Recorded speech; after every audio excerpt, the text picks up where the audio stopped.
Hello everybody and welcome back once again. My name is Jordan, also known as JMonster, and today I have a 1 versus 1 for you on Silmarillion Total War, playing on a new map that was made by myself. This is one of our tournament ready maps for the winter tournament, which I will hopefully have some content to show you for in the next, I would say, week or so. Probably after Christmas is when everything will wrap up. But yeah, so we have Tollen-Gaurhoth versus the Halidon today, which is one of our new factions that are available only on the test build. So don't ask why you can't see them in game. It's because they're not there. But in any case, the first player we're going to look at today is the Tol-in-Gaurhoth player, played by Safi.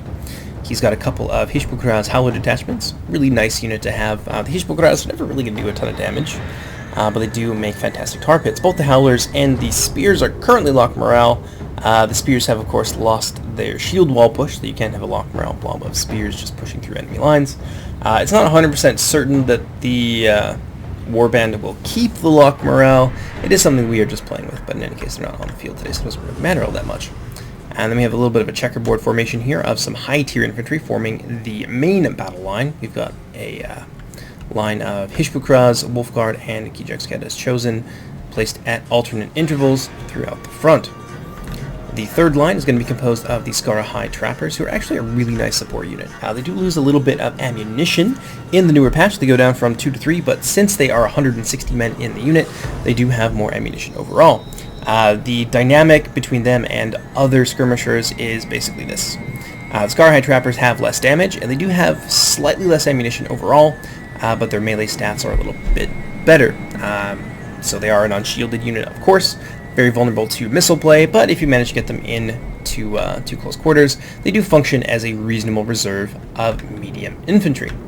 And there's going to be 3 of them on the field today as well. We also have some Hishbukraz Ash Priests, who are not actually going to be the General's bodyguard pick this time around. These guys have been changed to be Slingers, although their stats are largely the same. I think their range has actually gone up. And they do have a proper Slinger animation that will be coming in the new patch, which we borrowed from Europa Barbarorum 2. So of course, all credit to their team for the hard work that they put into their animations. And then the final line is going to consist of, I think, 3 units of Skara High Blood Drinkers. Pretty good, as many people I'm sure are becoming aware. Two-ended shock units like this do trade quite nicely with cavalry, so they are a pretty decent deterrent and a good thing to have on your back lines, which is probably why Safi has put them here. But they also make really good reserves, so once the Tollen-Gaurhoth infantry line begins to fall apart a little bit, then you can toss these guys in for a little bit of extra damage, and sometimes that is enough to swing an infantry fight in your favor. In terms of cavalry, which is what Tollen-Gaurhoth is best at, we've got a detachment here of the Lauskaraz Gulkalab. They are the sort of mainline variant of the Vorback Kashutar, who I think are in this battle as well. They are armor-piercing, but they are unshielded, so they sort of have a trade-off of damage and charge damage versus survivability. He's also got Hishbukraz Zagul Kalab. These guys are armor-piercing javelins, of course. They also have a morale effect tied to their flaming ammunition, and this is going to be the detachment variant of them, so that's about half strength from what you would normally see. We also have some Farang Sheik Wolfborn, who have changed like the Roquetti Magloro. They are now a 1 HP unit, but they are larger and a little bit less expensive for the, sort of in the transition they lost a decent amount of price. I think it went down by about 200, which is pretty significant.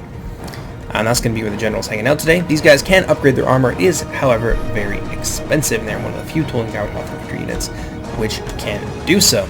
In the back here, we've got some Vorback Gazutar. Can't really show you the model right now, but we will eventually once they pop out. This is the legendary company for Tollen-Gaurhoth. They are a locked morale, lighter variant of the Lauskaraz Agulkala that we saw earlier. They are not armor-piercing. They have really high bonuses in forests, and they are very, very fast. Like I mentioned, they're also locked morale, but they don't have the AP, but they have a little bit better melee defense and a shield, so they're basically the opposite of the Lauskaraz in a lot of ways.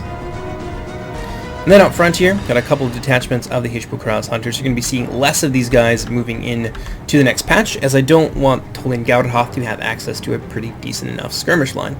The Hishbukraz are really only good, not for their accuracy, because they're particularly damaging, but because there's so damn many of them and they're so cheap.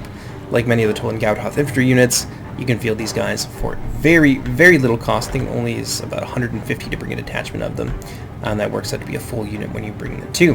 And then finally, the pièce de résistance when it comes to the Tol-in-Gaurhoth foot-based units. We have Sauron, the Lord of Wolves. He is an elephant-class unit.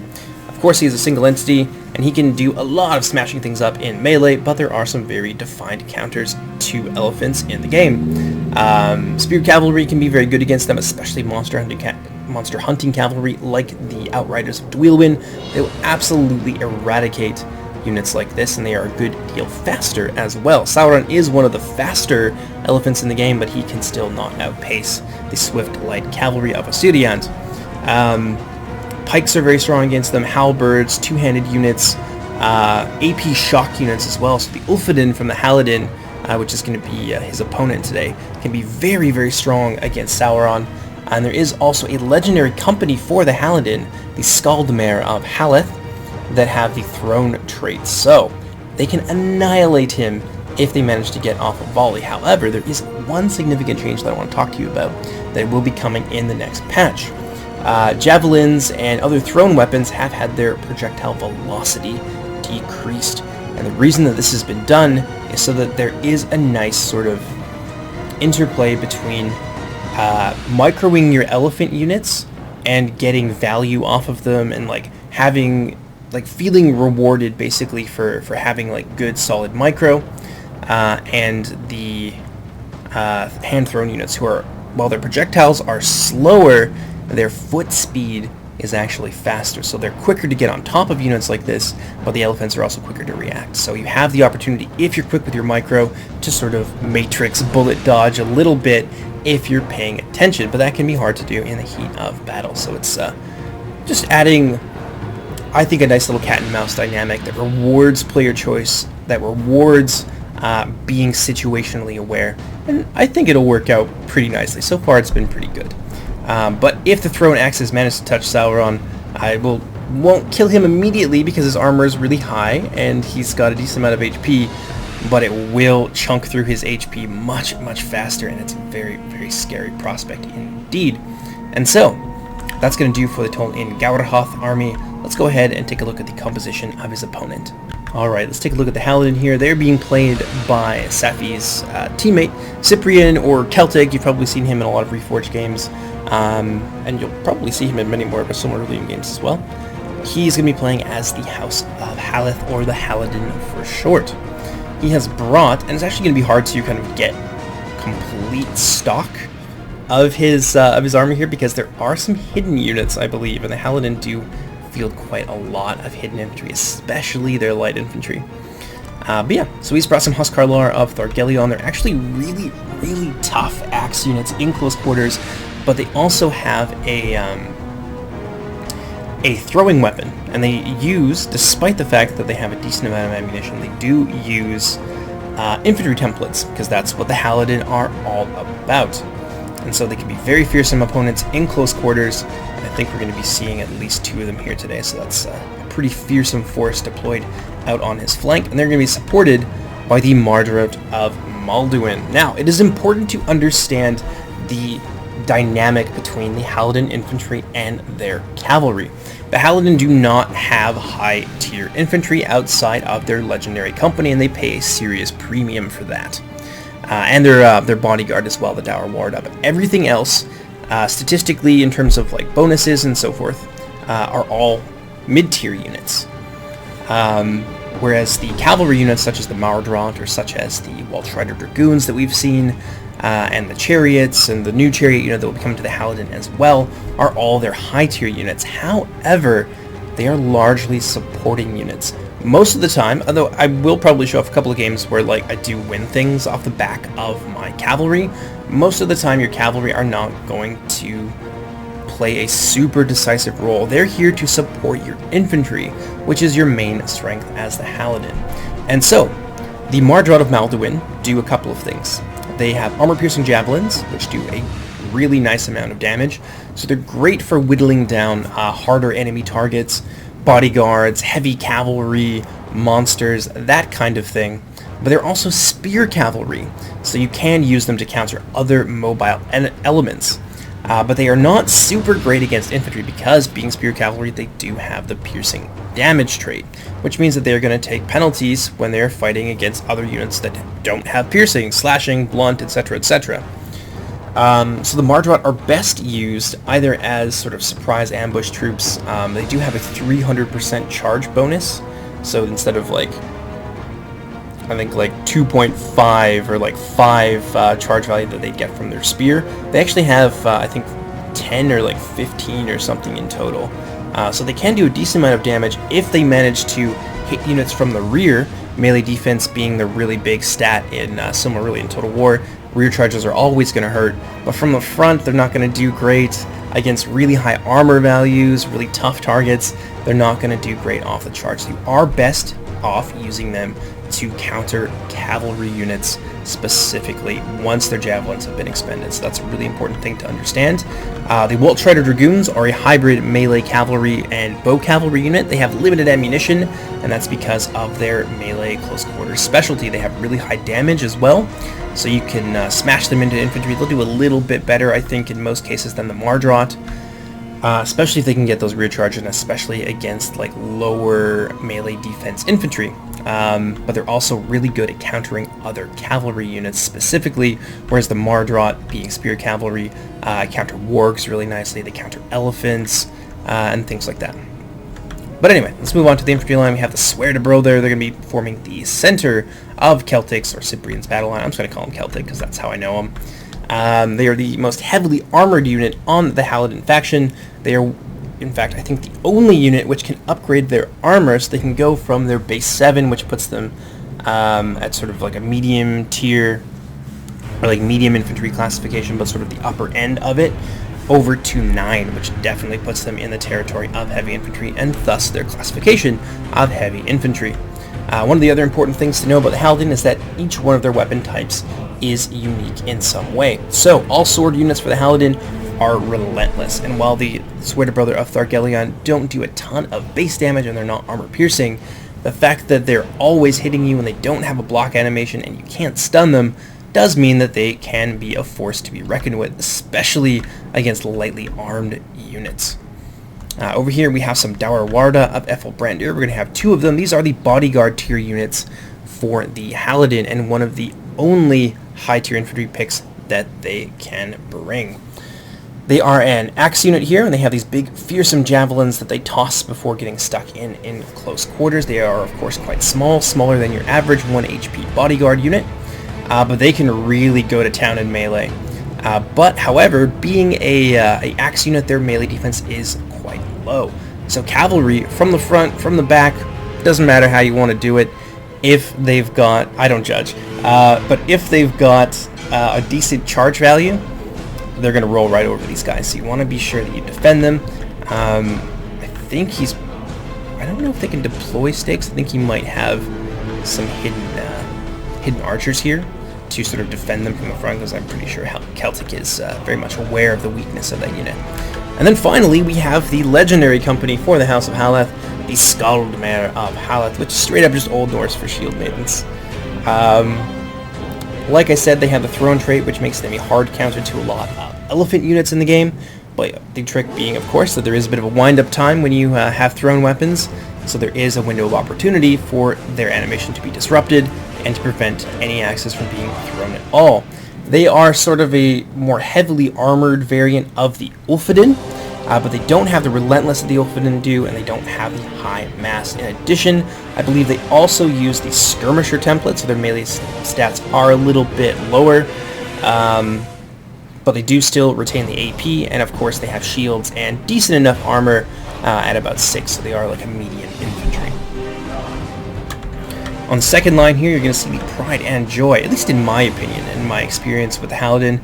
Their Pride and Joy is, of course the Ulfadin. The Ulfadin are relentless. They've got armor piercing, they've got multiple HP, a minor shield value from the front to sort of simulate the missile resistance stat from other Total Wars, which I think is a really cool concept, and I want to bring that to Silmarillion. And they are, of course, armor-piercing and just heavily damaging infantry.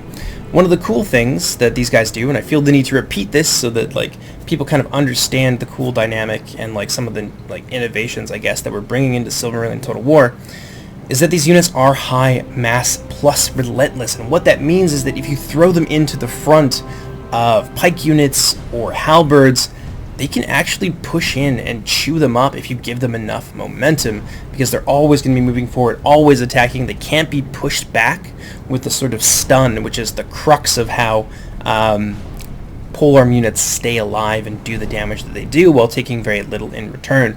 The Ilfwine kind of turn that on their head, so they can chew out most infantry. They can countercharge cavalry and do really well.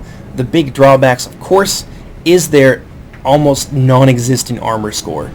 They're pretty low on the melee defense side of things as well, which makes them very vulnerable to missiles, especially rear charges or missile fire from the rear or from the flank. And against like really high skill units, the Ilfwine are going to struggle over time. And they are, of course, going to take a lot of casualties when attacking into the front of spear wall units, because there's the force multiplier from spear wall, right? The multiple ranks attacking all at the same time. It takes a toll on these lightly armored warriors. So it is a pretty significant balancing factor, and it does make a difference on the battlefield. But that's all we're going to be able to see here until some of the hidden units that I believe Celtic has pop out. So let's move on now and take a look at the map. BRETHIL. I want to talk a little bit about terrain bonuses, because that's something that I want to bring to the forefront more in both replays, so that in like replays and streams and things like that, so that people kind of understand the dynamic at play there, because terrain does have, and terrain bonuses do have a pretty big effect on the way that combat resolution plays out in Silmarillion Total War.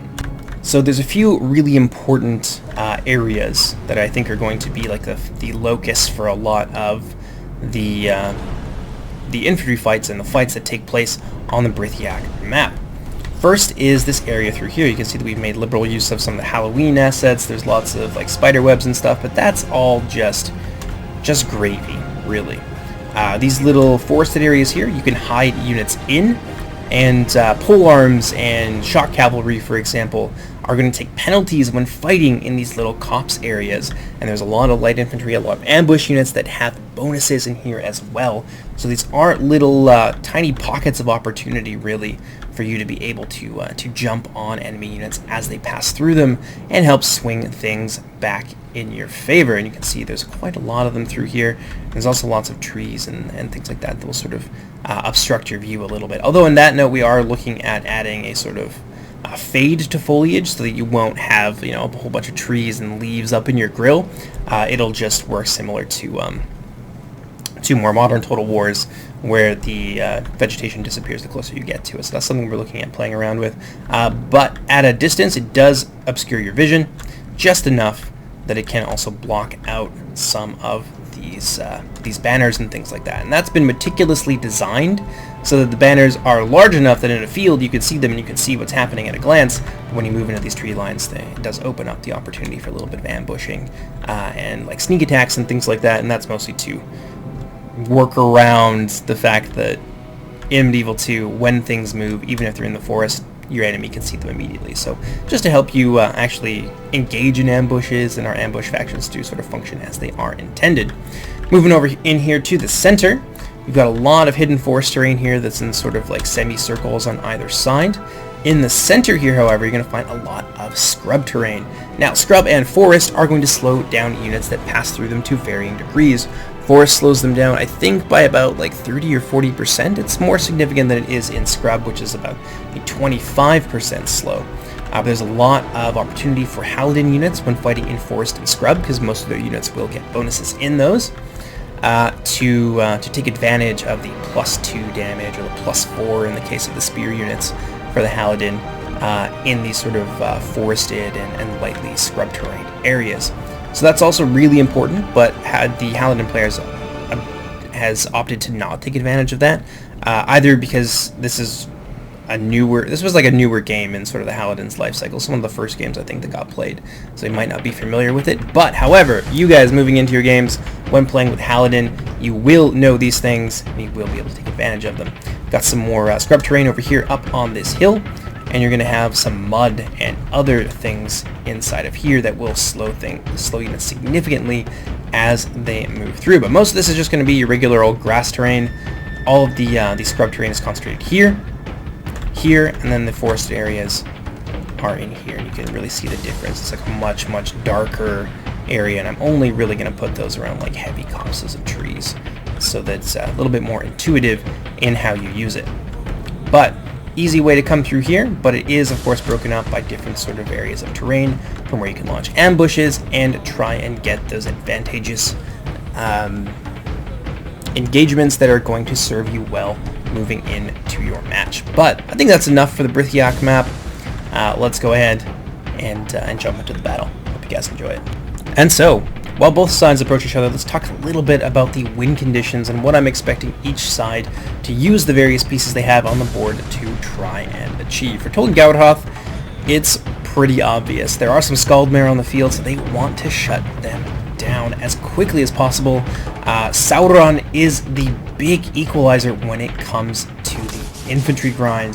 The Halidon have armor piercing, they've got high damage, they've got everything that they need to just grind their way through all of this Tollen-Gaurhoth chaff. The only really significant scary unit is, of course, HP Crowned Ash Priest, and they are extremely vulnerable to missile fire. So the Huskar Lore, the Daurwartha, Shield Maidens in turn, all of that kind of stuff can be extremely effective at shaving off the multiple HP from this unit and basically rendering it a big lump of lost money. And the same goes for Sauron as well.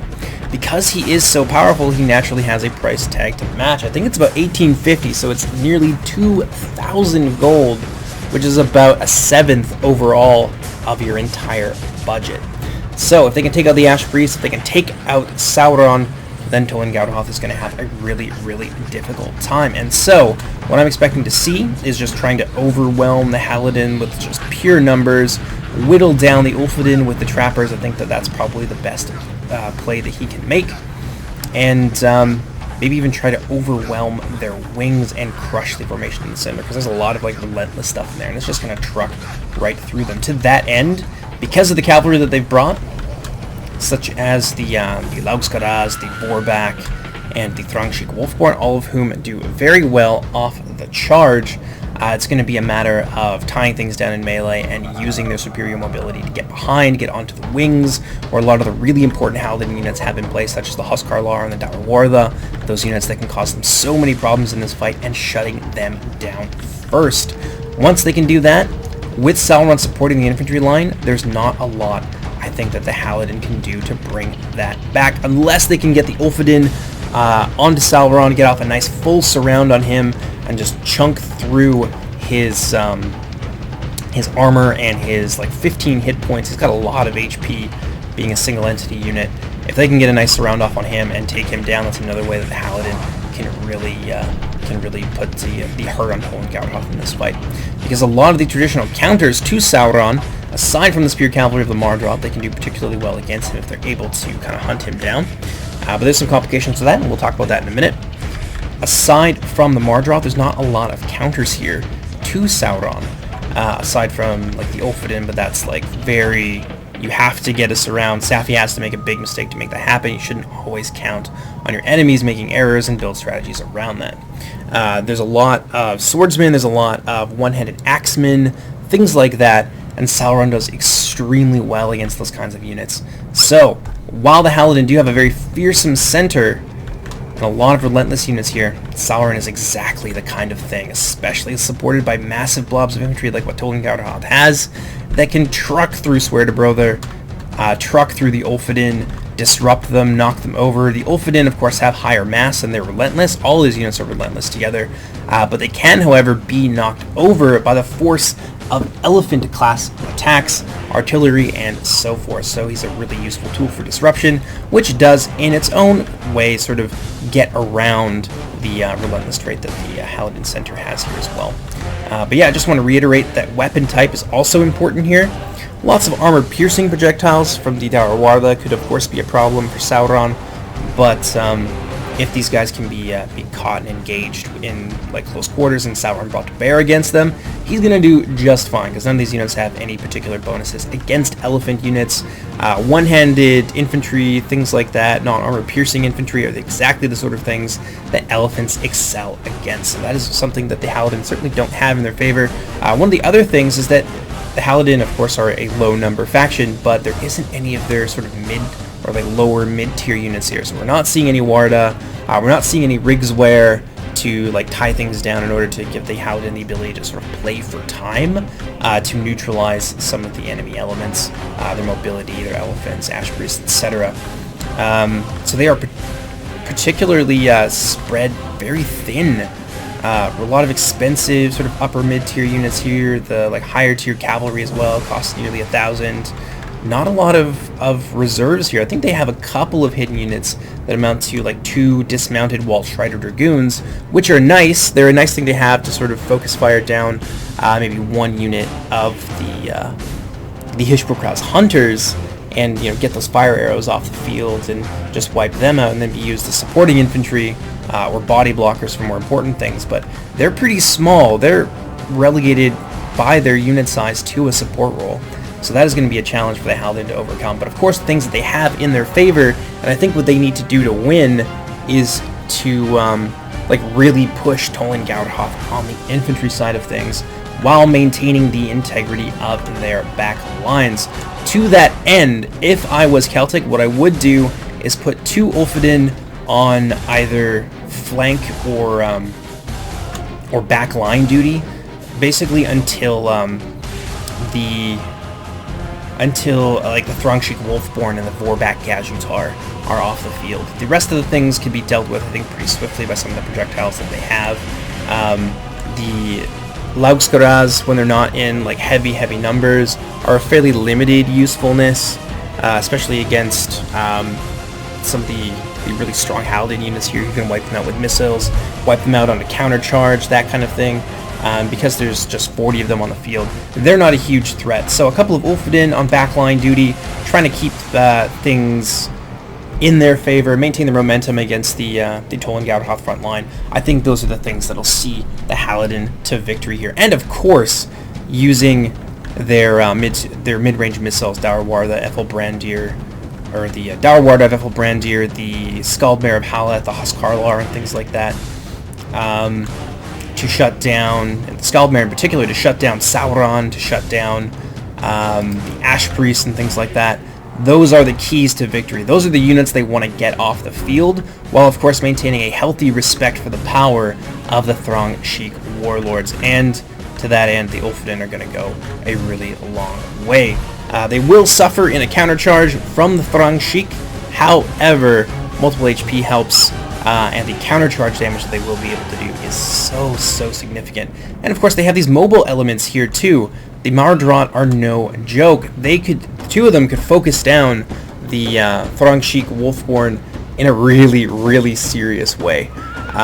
They could probably annihilate at least half of that unit, I would think, expending all of their ammunition, and that would really reduce the threat. So the Halidon do have the tools here. They have really good mobility choices to deal with the wargs that inevitably come your way when you're fighting against Tollen-Gaurhoth, and the Ulfodin as well are going to be instrumental, I think, in making sure that the Sweardebrother and the 3rd Ulfodin unit are able to just chunk their way through that lower end Tol-in-Gaurhoth infantry. But let's go ahead, speed things up a little bit here. We're going to put it into 6 times speed just to let our 2 enemies here approach each other.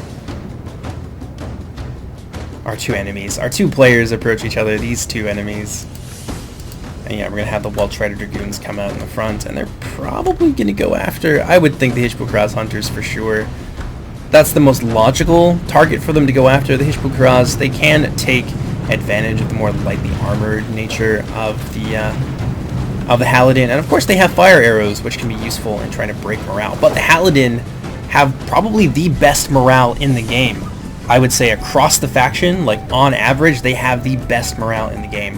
And so those fire arrows are going to be a fairly limited usefulness, and I think we're going to see a bit of a mistake here.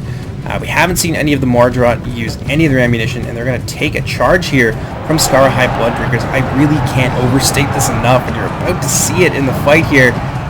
Taking direct counter charges from shock infantry with your cavalry is going to waste your cavalry. So we'll take a look at some of the numbers here and just watch them fall there. These are armor-piercing shock units. It's not something you want to take head-on with spear cavalry. Again, these guys are not powerhouse Lancer Cav. They are spear cavalry with some really helpful supporting tools, and I think that they could be a little bit better used trying to go after, say, Sauron, who I think is going to be chilling over here in like the center of the formation. Yeah, he's still in the back there. Or being used reactively to go after some of the Throng Sheik.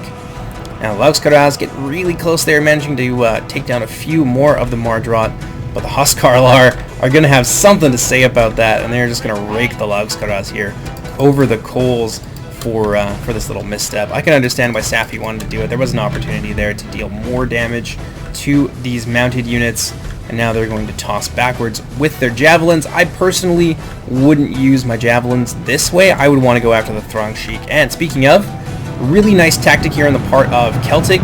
From the front, the Sweater can suffer pretty grievously to shock cavalry. They do have a really good melee defense being a sword unit. They're probably the best unit in the Halidon faction to absorb this other than their spear units, but he doesn't want to take that head on because the damage can be significant. So what he does is he understands the charge mechanics of Medieval 2, and a charging unit moving into a moving target, like trying to charge them down, is going to do way less damage. There's going to be stragglers naturally. They're going to get hung up on the stragglers, and that's going to be what they kill, instead of charging into the meat of your unit. Safi, however, sees another opportunity here as the Halidon begin to reform. And there's just projectiles from all ends being rained down upon these guys. Unfortunately, the Huskarlar were a little bit closer, so they had to be retreated, so they're not going to get a volley off. They're going to see them charge into the meat of the Sweaterbrother, but they try to disengage, and they end up taking that from like the flank and from the rear, and so the damage is much more significant than it would have otherwise been if Celtic had opted to hold his ground and just accept the fact that that unit was going to get charged. So I think that's a little bit of an issue here, and you can see that as he begins to fall back with these units, he does kind of leave his wings a little bit isolated. Nice volley there from the rear, though. Will take down, I think, some of the Thrangshik Wolfguard. Yeah, one or two of them is going to fall there. You'll see him being Safi, begin to return fire here with some of his trappers, Hishpokras, hunters, and things like that. Howlers here, managing to charge into the Sweaterbrother, making sure that they are not going to do any more hard disengages. And the Haladin here, you're going to see the difference. I'm going to take that charge on the chin, and only a few of the Sweaterbrother are going to die. That's melee defense at work for you. That's very much by design, whereas pulling out the way he did previously just cost him a lot of numbers for not any real gain. Like, that unit was going to get charged either way, so he kind of just gave away some free numbers there, which is unfortunate. I see the telltale signs of the Ash Priest tossing into the Ulfodin of Ethelbrandir.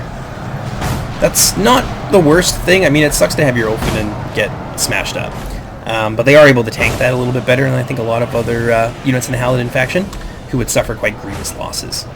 Huskarlar here, still online, smashing up the Gijax Wolfguard. You can see Celtic following that up here with an attack from his Sweaterbrother. It's going to be a surround on basically two sides here against the Wolfguard while they get hammered by some mid-range missiles. It does, of course, open him up to some volleys in turn from the Scar High Trappers. A really nice shot here into the wing that would do a lot of damage if Safi's able to capitalize on that. Pardon me. Just had to clear my throat a little bit. Ulfodin could be used, I think, as like backline sort of support, and you can see that Safi is now smashing things up with his Vorbag Gadgetar charging into Dawar Warda, managing to do a significant amount of damage to them, bringing them down from 83 to 55. Skaldmare here, trying to be used to staunch the bleeding. The Dawar Warda of Ethelbrandir over here going toe-to-toe with the Gijax as chosen, while being outflanked by some Howlers. Dawar Warda are going to put up a really good fight here. I think they could even cut their way out of this, although with Scar High Trapper supporting, they are basically doomed, and this is a lot of expense here. This is about 1250 in terms of cost, being smashed up by some pretty unimportant low-end units. This is not using his numbers effectively, and Celtic is kind of struggling here on this flank.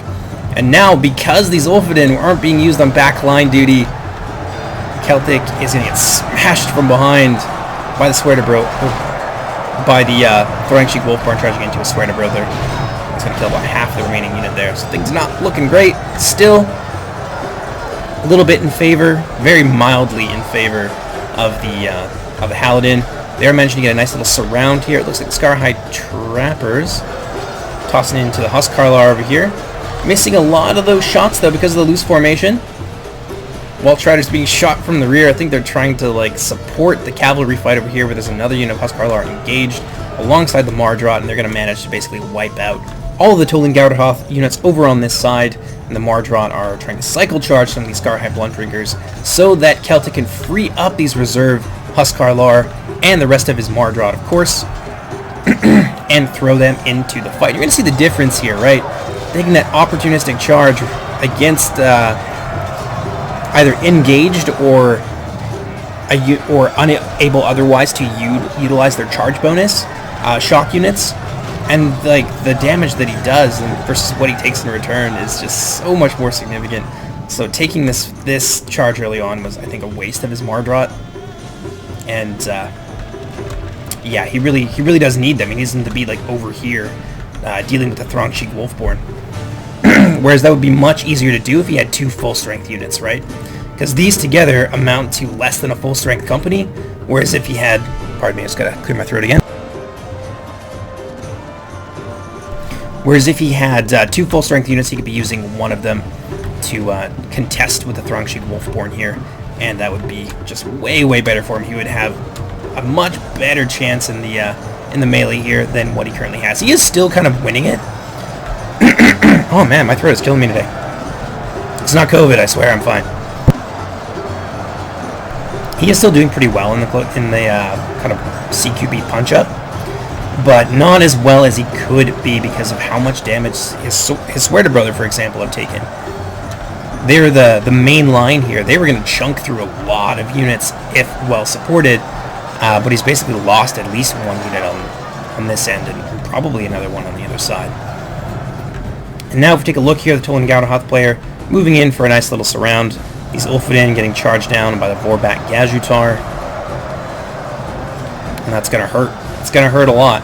A counter charge from these guys would have basically wiped out the Vorbak. Over here we got the Throngsheik bearing down upon the Shield Maidens of Haleth. And they're not going to have a chance to countercharge there. And so the Throngsheik Wolfborn going to get a lot of damage there, basically for free. Skaldmere are going to lose about 10 models out of that unit. And the Throngsheik are going to pull out. That being said, over here, there is a possibility for a big, big breakthrough if his cavalry is brought to bear. And of course, he's going to be able to do that. He's going to smash through the Hishbokraus Hunters, be able to rout them off in fairly short order, and then get into the rear here against Scarhide Trappers. And that might just be the straw that breaks the camel's back and sends these orcs howling for the hills. There's hunters on the front line here as well. This is where the Halidon are really winning. The Scarhide Trappers are going to break, and that might just put the fear of arrow into these Hishbokraus hunters here as well. So this is a massive, massive breakthrough. He has an opportunity here to go for a full surround against the rest of this Tol-in-Gaurhoth wing, currently in the process of encircling Celtic's left. This is going to free up so many resources. Down goes the Haladin General, although with so many high-end units here, it's not really going to matter. And of course, the Haladin have really high base morale as well, and things like the Ulfadin are just locked anyways. So the Haladin can lose a general. That's not going to be too significant, I think, in this, except for maybe the Square Bro there, if they get themselves into a bad position. You can see Celtic beginning to attempt that surround here to try and bring things back. Skaldmare of Haleth being brought in to deal with the Chosen, but they are at about half, well, far less than half strength, about less than a third there, and they're very, very exposed to some counter charges, and I'm sure that Sauron is in the fight here somewhere. Yep, there he is, the towering Dark Lord of Tol-in-Gaurhoth himself, come to claim the lives of these Haladin warriors. And this is kind of tough, like, at a glance, without Sauron being in here, this would be an easy fight for the Haladin. The Tol-in-Gaurhoth infantry is really nothing to write home about, but because the Skaldmare are busy, and they're actually going to get smashed here by the Vorbak Gajutar that's basically going to kill off the unit, that's the hard counter to Sauron gone, and they had an opportunity here. He's not going anywhere, he's moving slowly, there's no opportunity for him to kind of bullet dodge if those Skaldmare were able to get online. So that's a huge loss for the Haladin, and the fear from Sauron is actually going to send some of these Sweater Bro there. 36 of them into a rout. That's nearly a quarter of a unit of Swerdebrother fleeing for the hills.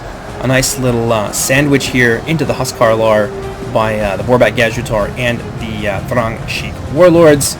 Actually, I thought it was into Huskarlar, but it was actually just the last little unit here of the Swerdebrother. Making things a little bit difficult for Celtic. This situation is certainly looking very dire, though some of the Huskarlar now are able to be disengaged. There's still some back line damage being done here by the Mardrot and the second unit of Huskarlar, but that's kind of significant, and I think that this is very much intentional on Safi's part, is that he's keeping the Haladin isolated. There's a lot of like Haladin reserves, especially the Huskarlar. There's still some cavalry that could be brought to bear here, and it's really, he's really not able to do that. He's not able to unite his forces, and Safi might just be able to pick them apart piecemeal. I like this. These two Ulfiden, they just had it with the Vorback Gazhutar, and they're just gonna charge out there and en masse, basically, 2 units and try and smash them up. Ash Priests over here, looks like they managed to do a decent amount of damage to some cavalry, but they are looking a little bit worse for wear, down to about 24, so about half strength. They're gonna take a charge from the front here from those Ulfiden. That's really gonna hurt. It's gonna shave off more of the HP. Some of the dismounted Weltrider Dragoons from the right wing of the Haladin have now been brought to bear as well, and the Haladin are trying to get that critical encirclement off to try and finish off the Tollen-Gaurhoth infantry and then focus on the few remaining really scary big entity monsters, or snipe the general inside the Thrang Sheik Wolfborn. And that's certainly a possibility. Like, if they lost their general at this point in the battle, this whole chain of units would just shatter, and it would be like Sauron and the Vorback Gazhutar against a significant amount of Haladin infantry. More delaying tactics here from Safi. Gijekskata has chosen, charging in to the Huskarlar, trying to keep them busy. Vorback Gazhutar in behind. Celtic's not going to let this just happen, and so he is going to get the jump on the Vorback Gazhutar, believe it or not. A nice charge into the front of them, probably take some of the models out of that unit. Safi is going to retreat, losing 2 or 3 models in the process, and the Huskarlar are going to phase them out there very, very nicely. Over here, Scarhide Trappers basically have been slaughtered. Celtic is going to again countercharge here with the Huskarlar. The Vorback will take something of a toll against that Axe unit, but it's probably not going to be enough there, and then more of the models are going to fall. Meanwhile, over here, Gijekskata has chosen, being cut up by the Huskarlar in close quarters. Some of these Swerdebrother have now come back, but they are being preyed upon by the Thrang Sheik Wolfborn, still 7 strong, more than enough to be really scary to a unit of Swerdebrother who are isolated out in the field. Meanwhile, this main engagement, it's kind of in the balance, right? There are some Ash Priests in there, but they've basically been destroyed. They're down now to 11. Sauron is actually surrounded by the Ulfiden. Well, not quite surrounded, but he is going to push into the Ulfiden as he attacks, and that could be a death sentence for him. Just look at the damage he can do there, just chunking away at the multiple HP of the Ulfiden, rendering them basically useless in the face of this still fairly formidable blob of Tollen-Gaurhoth infantry.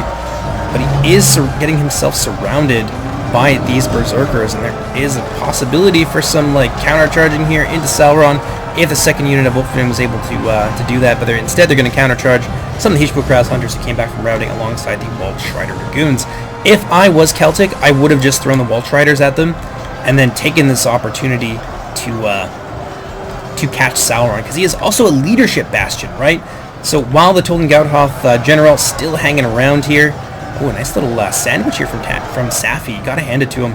Great cavalry tactics. But because the general is still hanging around, that is going to keep the Tollen-Gaurhoth infantry in the fight for a little bit longer. And combined with the leadership bastion of Sauron, Lord of Wolves, at this point in the game, I think all that Safi has to do to win, and I'm pretty sure he recognizes this, is basically play for time. A little bit of breaking there, despite the help from Sauron. Oh, there's some blood drinkers here. Oh, they might get these Mardrot. There is a possibility that the Mardrot could be used to snipe out the general, though he is right there. Countercharge from the Swerdebrother might be enough. There's still some Huskarlar. Very few Vorback Gazhutar still remaining on the field. And the Ulfidin, they're doing pretty well. There's not a lot of like really scary units here. The only thing that's really keeping the Tollen-Gaurhoth infantry in the fight are counter charges or just charges like this from the Throng-Sheik Wolfborn, and of course the presence of Sauron in the back lines, who's just tearing things up. Oh no. Another one of those mistakes here, where he countercharges the Scarhide Blood Drinkers. Luckily he didn't pay for that with any of the few remaining models that he had. But the Blood Drinkers now being pulled out of the fight might be enough to give the Halidon a reprieve and let them pull things back. Oh man, Sauron is just such a monster. That being said, there's still a decent amount of Wolfidin here. They will smash these Gijex Kados chosen to pieces. And of course, there's still Huskarlar yet to come. More delaying tactics here that are preventing them from being able to get in to the fray. One of the things that can be said for spear units in Silmarillion Total War is that while they do not have a lot of killing potential, they are weak basically by damage type to other units. They do hold on for a very long time. That being said, a rear charge from fear-causing Ulfidin is going to be enough to send them running for the hills. Throng-Sheik Wolfborn dangerously low. The general there really wants to get out Mardrot. Ulfidin bearing down upon him. I think this is a good opportunity to basically combine his forces and throw them against Sauron, throw them against everything he's got left here, and just try and maybe use one of the smaller units of Ulfidin and the Mardrot in tandem to zone out this cavalry and snipe out the enemy general. That would evaporate what's left of the blob here, and then it's really just down to Sauron. There's like 2 units of Huskarlar here, and they're both going to charge in, get a nice little surround here. Oh no, they're back! Ulfidin going to try and countercharge, but there's just not enough of them, I don't think. And they will maybe take down one of the remaining Throng-Sheik, but they're just not able to get a hold of the general, and that's the really big problem here. That being said, with the numbers the Halidon still have, this is a winning infantry fight. It's just Sauron. Sauron is just such a nightmare in this battle. Well, the Mardrot have a chance, though. If they can get a piece of this general, they are really good at fighting mounted units. Unfortunately, though, loss of the general, the fatigue, everything, the countercharging, the fear will send 19 critical Huskarlar running for the hills, and the Throng-Sheik are going to run them down and eat them. There's still some Huskarlar here, but yeah, you're going to see Sauron just mix it up. And you saw briefly they were winning, and then that's going to turn it into defeat. It's just not enough here. They weren't able to get the critical engagements that they needed, and to snipe out the important units that would have seen the Halidon to victory in this. So look at the percentages here. Very, very close. A slight advantage of 4% in favor of Tol-in-Gaurhoth. But it's enough. At this late point in the game, it's enough. And I think that's going to see the rest of the Huskarlar begin to flee. And so it's the Ulfidin. It's down to the Ulfidin here to just try and kill their way through the few remaining orc units. But there's not a lot. You look at this battlefield here. Both armies have basically been annihilated. I think he's trying to go for that critical general snipe to just get rid of some of the infantry and then maybe square off his remaining Ulfidin against Sauron. Unfortunately, he's not going to get the opportunity, and that last Ulfidin is going to charge recklessly into battle, try and kill a few of these guys off before he meets his maker. But he's not going to get anybody. The last Ulfidin is going to fall. Final count, 98-92. Really well played game from both sides. I think we saw some critical mistakes on Celtic's end. That little things to begin with. The frontal charging the Blood Drinkers early on did kind of hamper his ability to like spread his cavalry out. Once those numbers begin to drop a little bit, then he had to kind of keep everything in one place, all of his eggs in one basket, and he wasn't able to use them against the